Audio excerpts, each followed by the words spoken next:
തിരൂർ മുനിസിപ്പാലിറ്റിയിലെ നവീകരിച്ച കാടായി തോടിന്റെ ഉദ്ഘാടനം രാജ്യസഭാ MP ആരിസ് ബീരാൻ നിർവഹിച്ചു.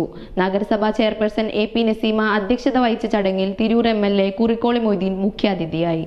തിരൂർ നഗരസഭയുടെ കിഴക്കൻ മേഖലയിൽ വർഷക്കാലത്ത് ലഭിക്കുന്ന അധിക മഴവെള്ളം ഒഴുകിപ്പോകാനുള്ള മാർഗമാണ് കാടായിത്തോട്. കാലങ്ങളായി ഈ തോടിന്റെ പല ഭാഗങ്ങളും ഇടിഞ്ഞു പോകുകയും മണ്ണ് വന്നടിഞ്ഞ് ആഴം കുറയുകയും ചെയ്തു.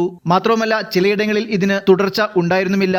ഇതുമൂലം നീരൊഴുക്കിന് തടസ്സം നേരിടുകയും മഴക്കാലത്ത് വെള്ളക്കെട്ട് രൂപപ്പെടുകയും വെള്ളം മലിനമാകുകയും ചെയ്യുന്നത് നിത്യകാഴ്ചയാണ്. ഇതിനൊരു പരിഹാരമായി നഗരസഭ തുടങ്ങിയ പദ്ധതിയാണ് കാടായിത്തോട് നവീകരണം. നഗരസഞ്ചയം പദ്ധതിയിൽ നിന്ന് 2023-24 വർഷത്തിൽ നഗരസഭയ്ക്ക് അനുവദിച്ച് കിട്ടിയ 2 കോടി രൂപ ഫണ്ട് ഉപയോഗിച്ച് തോടിന്റെ 3 കിലോമീറ്റർ ദൂരത്തിനിടയ്ക്ക് സൈഡ് ഭിത്തി കെട്ടിയും ആഴം കൂട്ടിയും വികസന മാറ്റങ്ങൾ നികന്ന ഭാഗങ്ങൾ പുനർനിർമ്മിച്ചും ഹാൻഡ് റെയിൽ സ്ഥാപിച്ചും ഇതിന്റെ ആദ്യഘട്ട പ്രവൃത്തി പൂർത്തീകരിച്ചു. ഇതിന്റെ ഉദ്ഘാടനമാണ് രാജ്യസഭാ MP ഹാരിസ് ബീരാൻ നിർവഹിച്ചത്.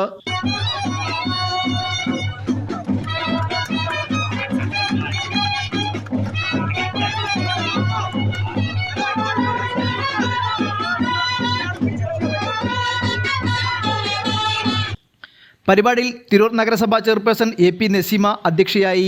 തിരൂർ MLA കുറിക്കോളി മൊയ്തീൻ മുഖ്യാതിഥിയായി. P രാമൻകുട്ടി പരിപാടിക്ക് സ്വാഗതം പറഞ്ഞു. Bijitha T, advocate S Girish, Fathimath Sajina, Abdussalam KK, Rasiya Shafi, Abdullakutty KP, Seenath IP, Shahul Hameed, Sajina Ansar, Satheeshan Mavumkunnu, Fasila teacher തുടങ്ങിയവർ ആശംസകൾ അർപ്പിച്ച് സംസാരിച്ചു. റിജ PT നന്ദി പറഞ്ഞു. ന്യൂസ് 99 തിരൂർ. 35 വർഷത്തെ വിശ്വസ്ത പാരമ്പര്യവുമായി എന്നും എപ്പോഴും കൂടെയുണ്ടെന്ന വിശ്വാസം. Basith wedding mall, Basith arcade, Poonkottukulam, Tirur.